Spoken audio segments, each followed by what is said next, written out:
of the expansion of this type of activity as the only possible way of keeping tyranny from completely enslaving entire social groups. And at this time we know of several rather despotic leaders who are in constant and mortal fear and terror, surrounding themselves with the most exaggerated methods of personal defense because of their fear of private assembly within their own regions, and also their knowledge that this exists and their inability to ferret it out. One of the reasons they cannot discover these groups is because these groups are protected by the people in general. The people may not have the courage to belong to them or to advance secret causes against prevailing pressures, but they are sympathetic to these groups, therefore cannot be induced to reveal them, and will usually simply decline to discuss it or insist that as far as they know, such assembly does not exist. It was private assembly which liberated Latin America not more than 100 years ago. It was private assembly that resulted in the gradual rise of the rights of people throughout Europe 150, 200 years ago. It was private assembly that strongly advanced the cause of our own Revolutionary War. It was private assembly that created the Republic of China in 1912. It was private assembly that advanced the freedom of most of the Far Eastern nations that finally achieved constitutional government.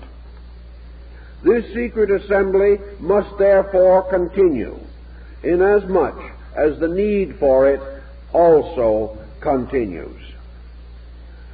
In our particular modern situation, we realize that there are large areas of the world today in which the ethical, spiritual, and moral needs of mankind are relatively ignored, where attitudes and processes are forced upon persons whose natures do not conform with such pressures.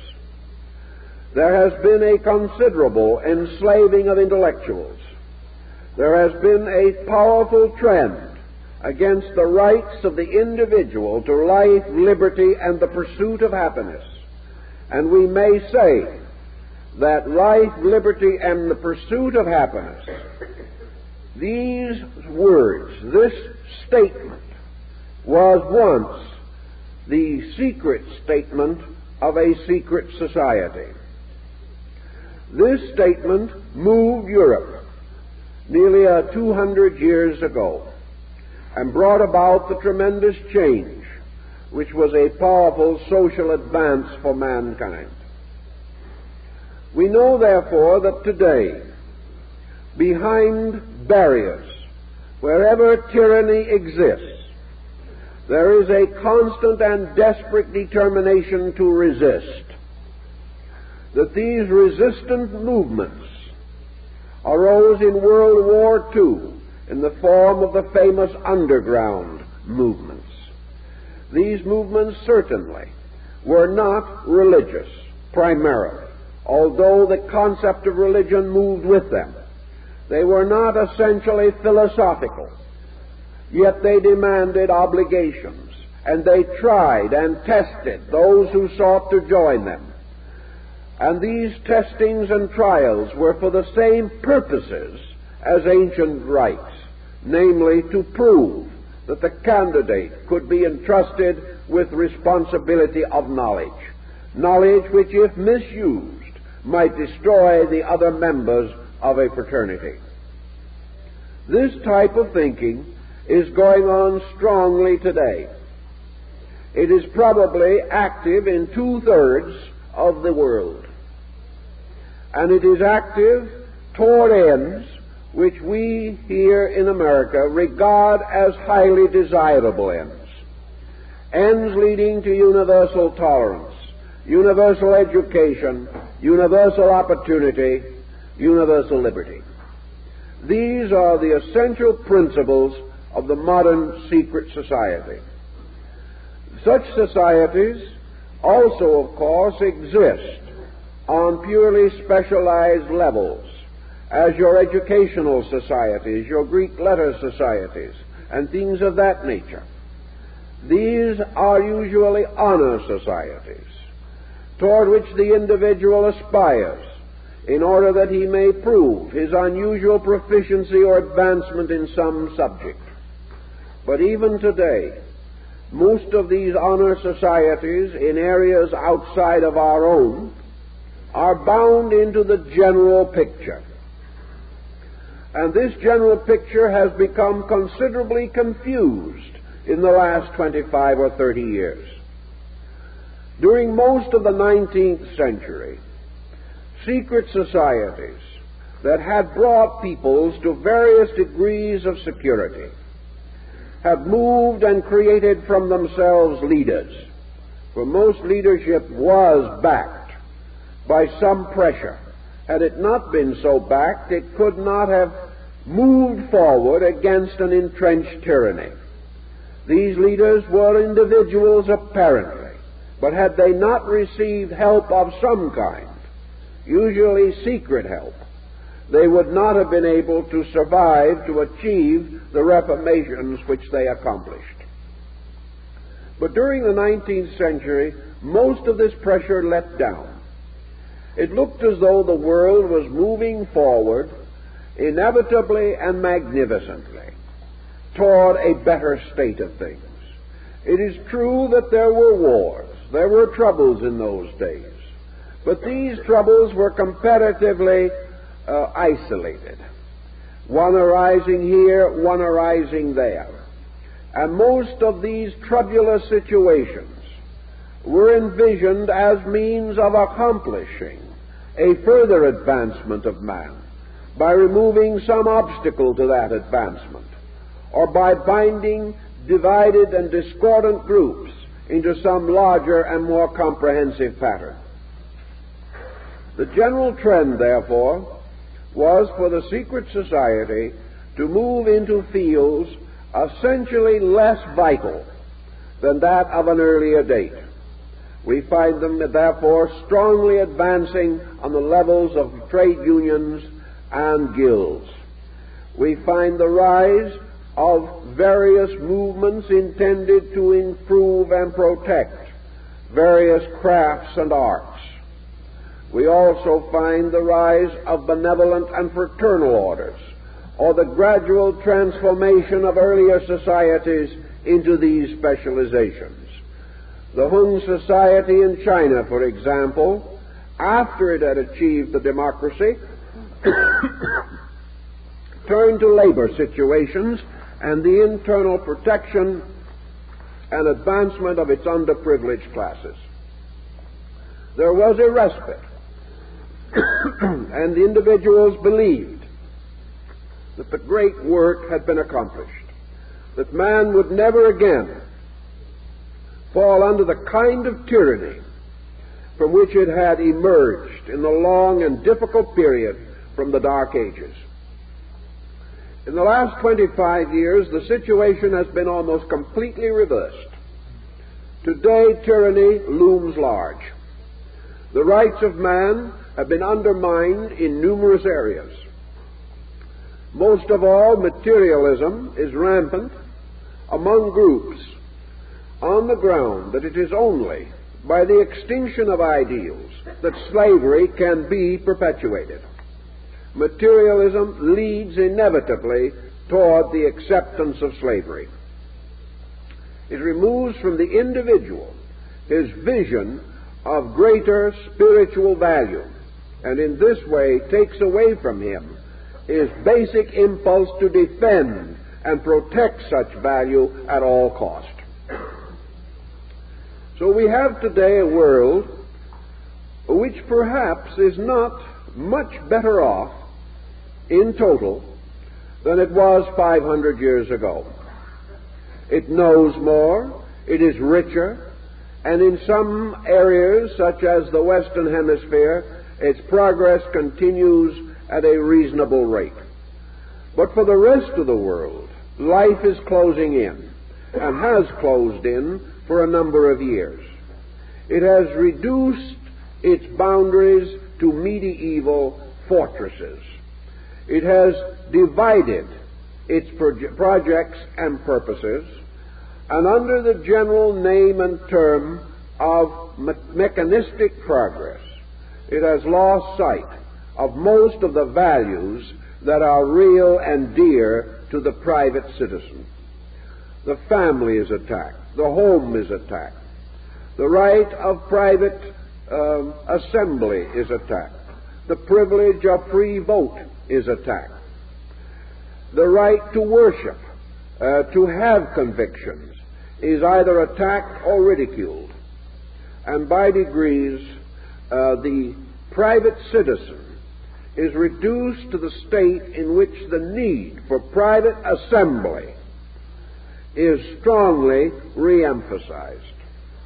As a result of this condition, such private assembly is rising throughout these areas. Private assembly, in some instances, for private worship. And there are countries today where worship is not very different from the way it was in the catacombs under Rome during the time of the pagan Caesars. It is necessary to meet secretly in cellar and attic, and to watch constantly for a traitor in your midst. It is hard for us to imagine that such things can exist today. But there are actually secret societies that have been created in certain parts of Eastern Europe for one purpose only: the circulation among the members of a Western newspaper.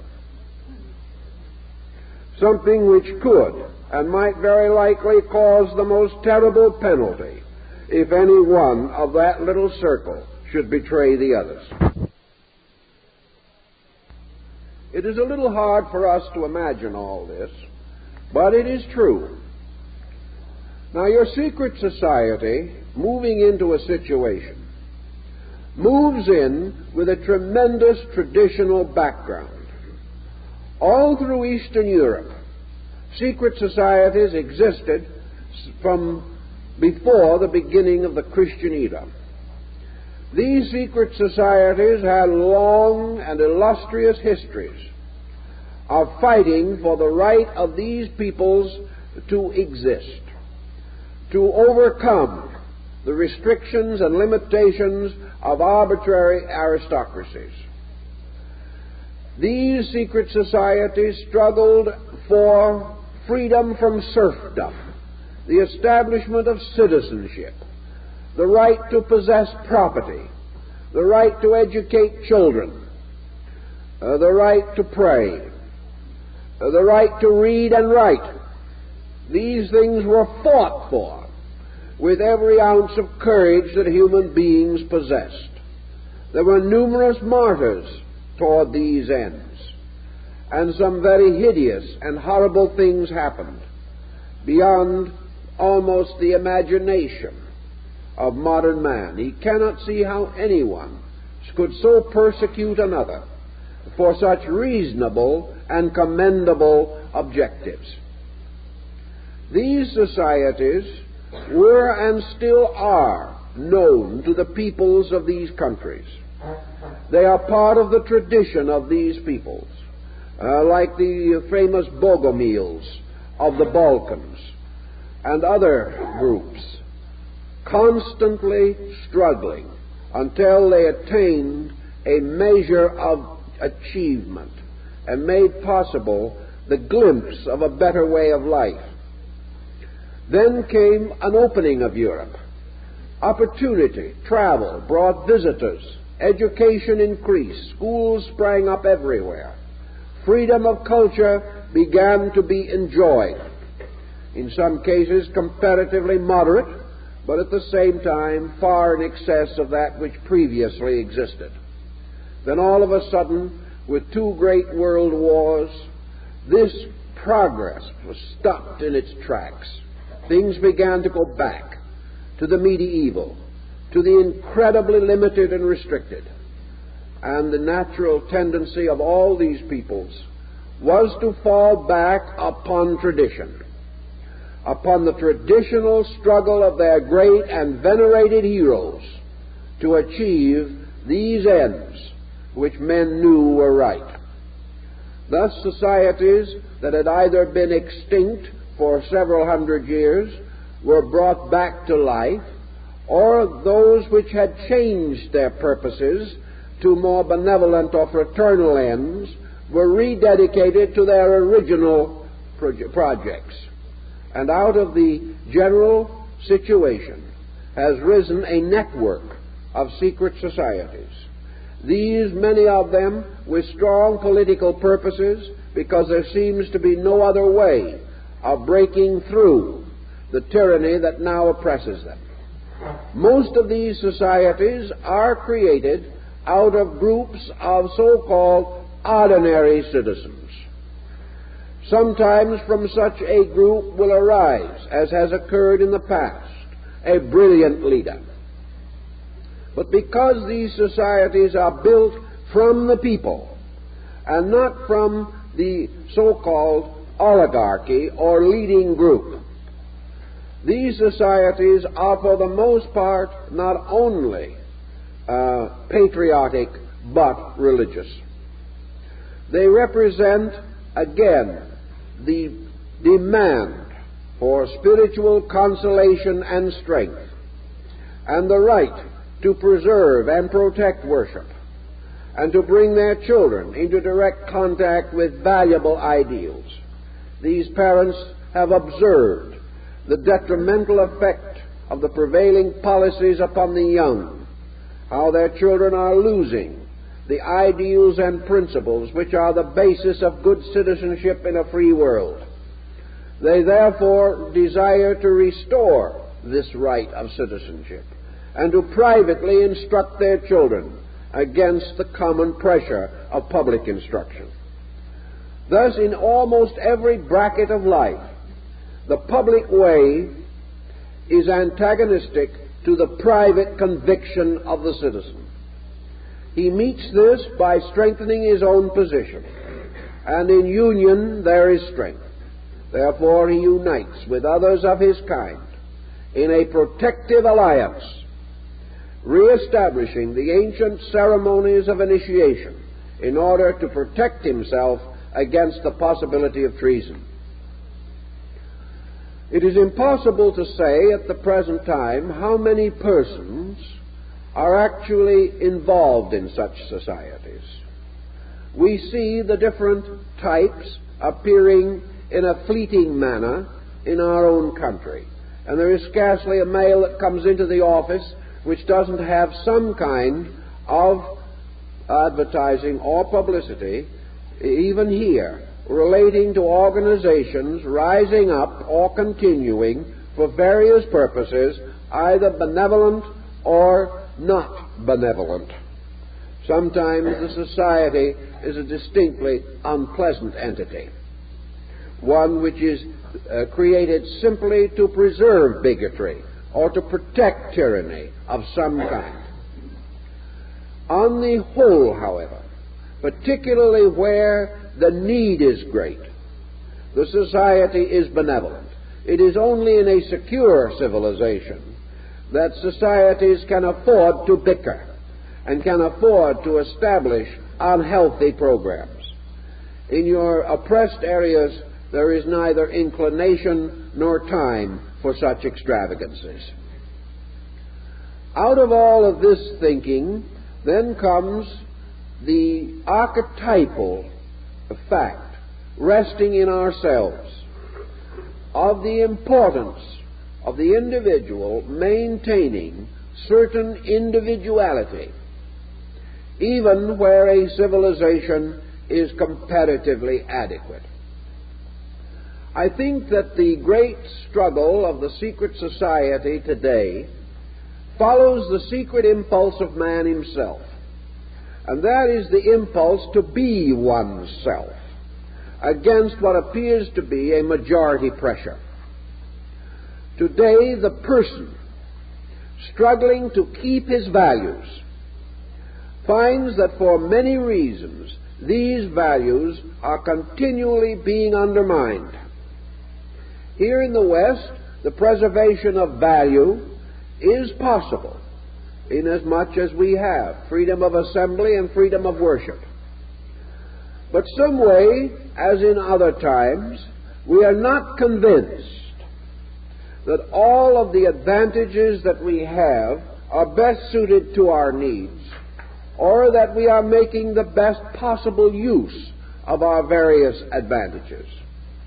There are many devout persons who are not entirely satisfied with the theological opportunities offered by community worship. There are many deep and profound scholars who are not satisfied with the present pattern of our educational system. These and other dissatisfactions lead persons to various endeavors. They lead educators of a liberal mind to create new schools in order to bring this education to the people. They invite the formation of new religious groups to emphasize what is regarded as neglected spirituality. There is also the continuance of your political and your labor organization for various purposes, some of which are due and proper, some of which are oppressive and excessive. But these things arising in a free assembly ultimately solve themselves. But in other areas they will not solve themselves, because such opportunities are not given. Each person finds in the course of his years the tremendous pressures which are against his ability to do those things which he regards as essentially right and proper. For instance, today we have a great many persons who strongly resent, as individuals, the business practices imposed upon them in the course of their employment. They are expected to do things and to make compromises with their own principles, which they resent. And as a result of collective wrong policies, the individual is under heavy psychological pressure and tension. There is therefore in this alone a simple answer to a need. The individuals so unhappy, so resentful, will probably ultimately organize. They will force their opinion upon the world by uniting among themselves. And this is your essential pattern for the rise of societies. In a free society of men, these societies wave their flags, have public assembly, and receive broad publicity. In a tyrannical situation, such societies must go underground, must hide themselves, and seek to gather numerical or political strength in order that they may ultimately overwhelm the tyranny that opposes them. This concept does remain as an important consideration. There is one other point which I think we should also bear in mind as we analyze societies of this nature, namely the belief that was held and is held in many parts of the world that behind and beyond all of this confusion that we know, there is an archetypal social pattern. And a good example of this would be found by the contemplation of Eastern and Near Eastern religious philosophy. Among both your Far Asiatics and your Near Asiatics, there is the common belief that above and beyond the ordinary governments, the ordinary leaderships, and the more traditional secret societies, there are in the world certain groups that have functioned and existed in complete secrecy over vast periods of time. that these secret societies have not ceased, but continue to exercise a powerful directive upon humanity. This, in turn, strikes a deep and responsive root in the psychological life of the individual. It is only another way by which he says there is a purpose. There is a plan. There is a broad wall of protection around the activities of mortals, whereby they cannot destroy themselves or injure themselves beyond the possibility of reasonable remedy. Psychologically, this concept has always existed. Factually, it is to be found in many places.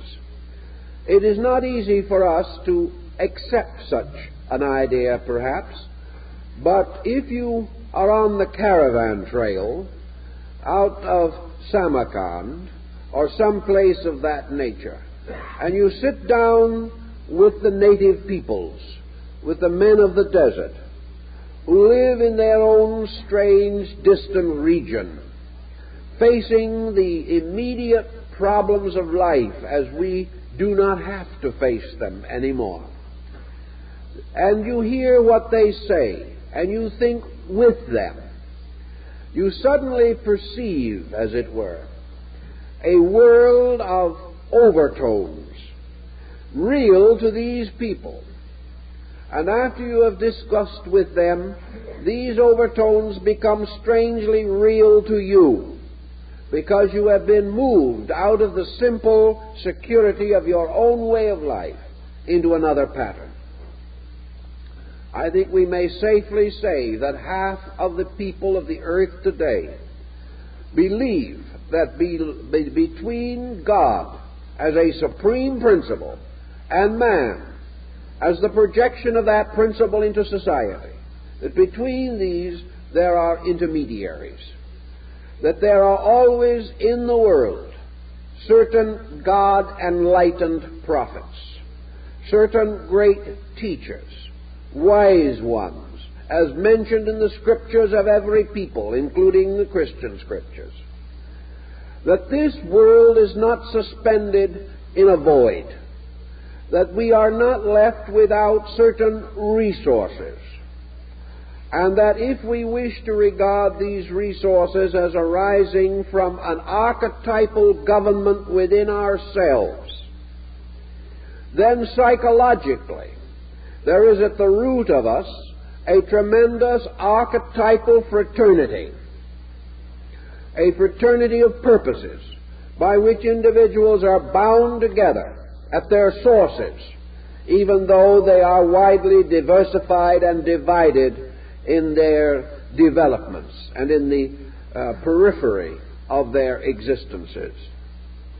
The existence of this over-kind of government is man's way of symbolically stating that he believes in law, that he believes in order, that all the divine principles operating in nature are substantially invisible in themselves and visible only in their consequences.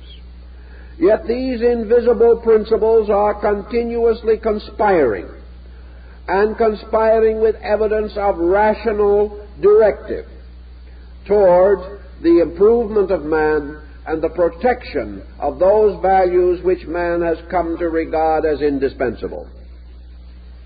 It is only a step, therefore, to consider a kind of hierarchy, a kind of overgroup, bound together by true knowledge, bound together by a common possession of realities, that this group forms some kind of a formal or informal structure, a structure which man most rapidly apperceives by retiring into his own nature and perceiving at the root of himself cosmos and structure rather than chaos and disorder. That most religions have from the beginning taught the realities of such prophets, such patriarchs, and have indicated that behind the general government of man there is an invisible government of principles. These principles administered by beings of some nature or kind, and that these beings form together the sacred and supreme government of the world. In Asia this is commonly believed. In the Near East it is held as a certainty. And many Western peoples have become profoundly sympathetic to such an idea. Your psychologist will take the attitude that this is merely an escape from personal responsibility, that every individual is looking for parents. Every one of us is looking for strength upon which to lean.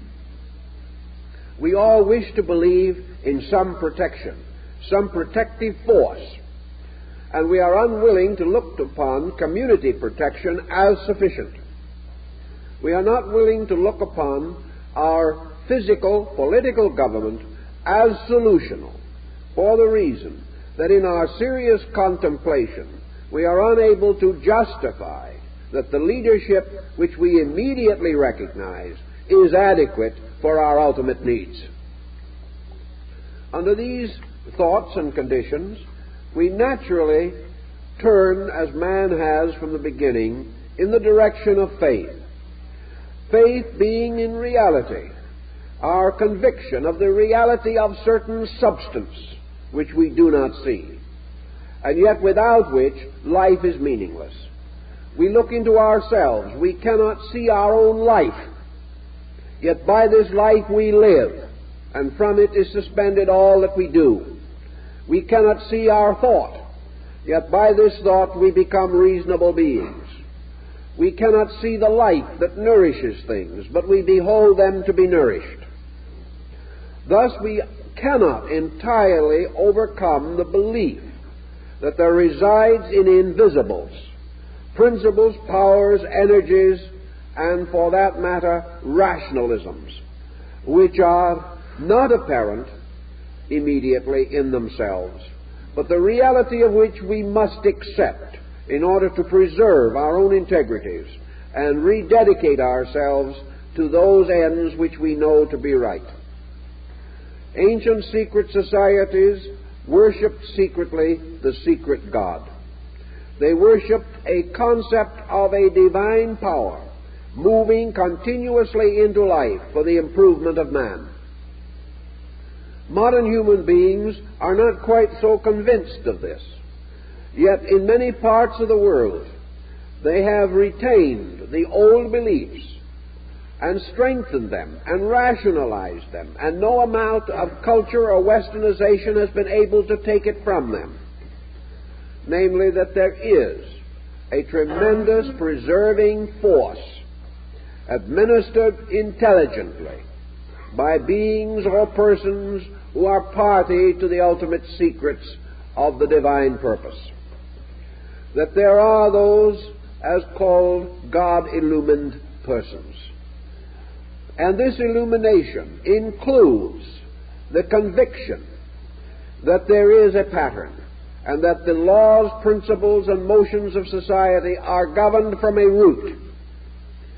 And in contemplating this root, man has come to the inevitable conclusion that it is a godly formation, a godly grouping of beings. Such belief is of the mind of Islam. It is of the mind of India. It is of the mind of China. It is the mind of Japan. It is the mind of North Africa. For wherever these peoples go, the belief that there are among them certain saintly beings has never been questioned or doubted. Even among our Western Indians today, the belief in this over-government flourishes in the little desert pueblos.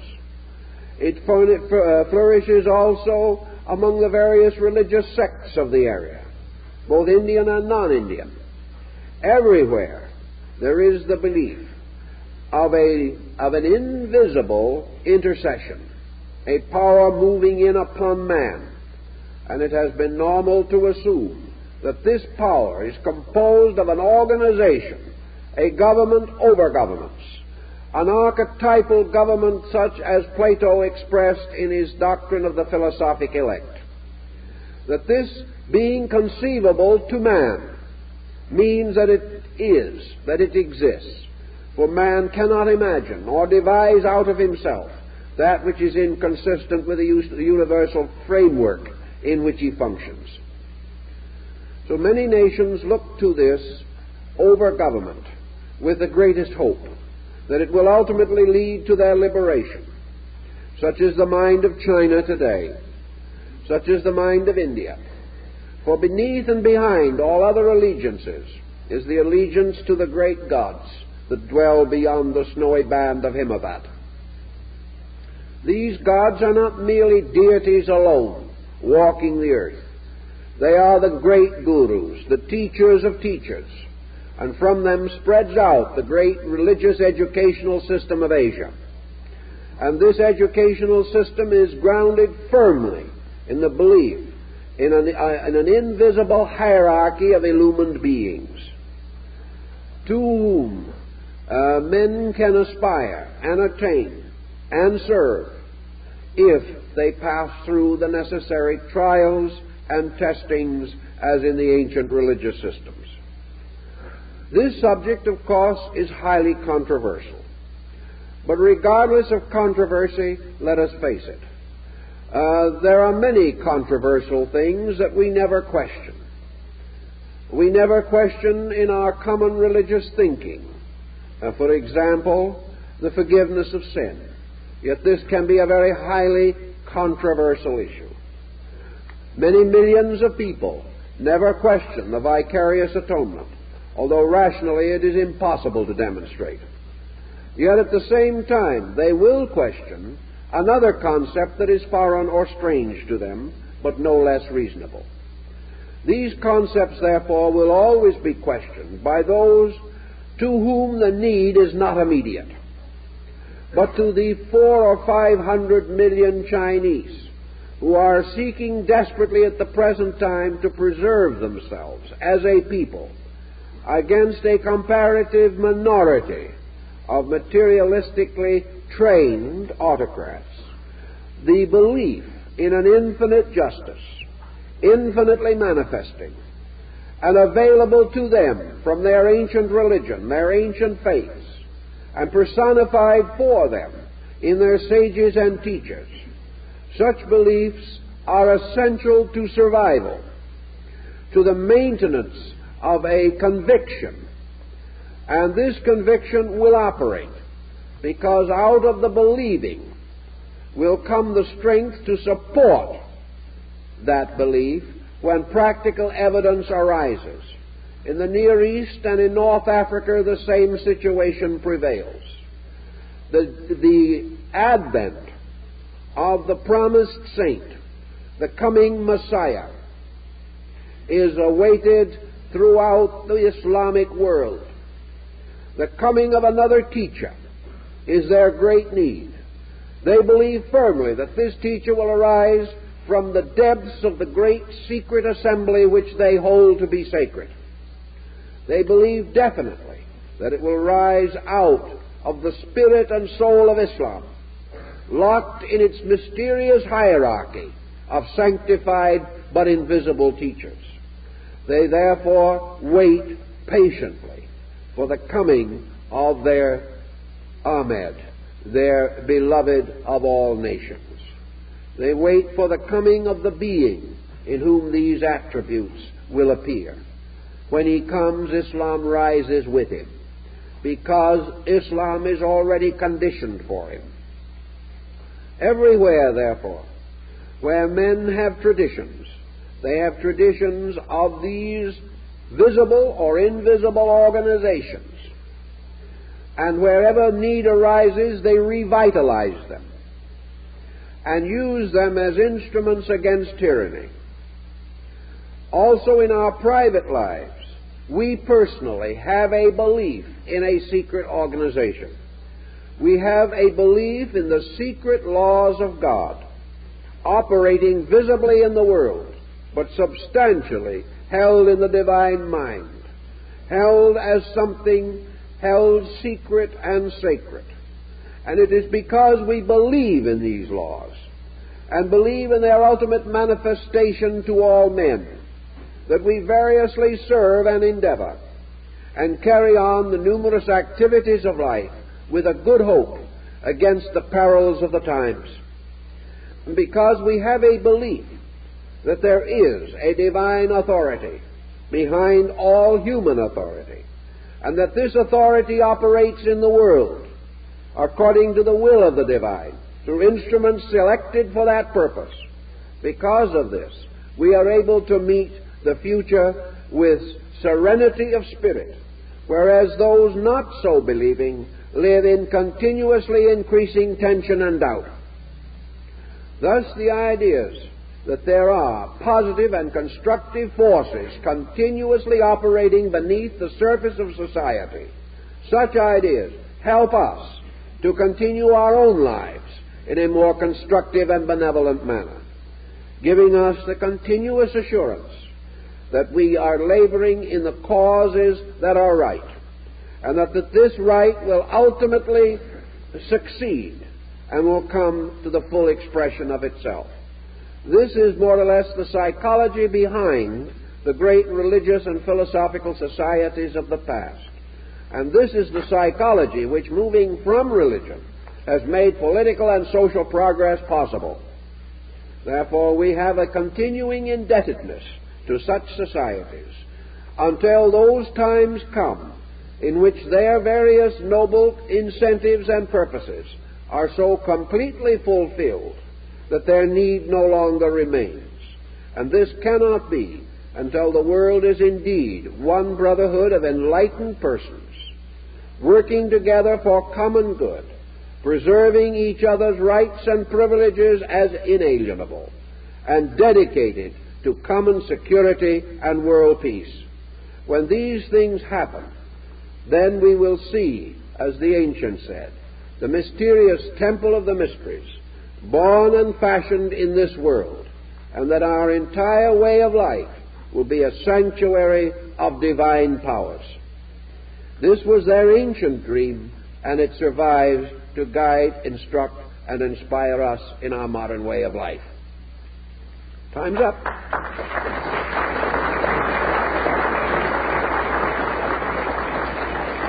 Next Sunday morning we have chosen a Buddhistic theme.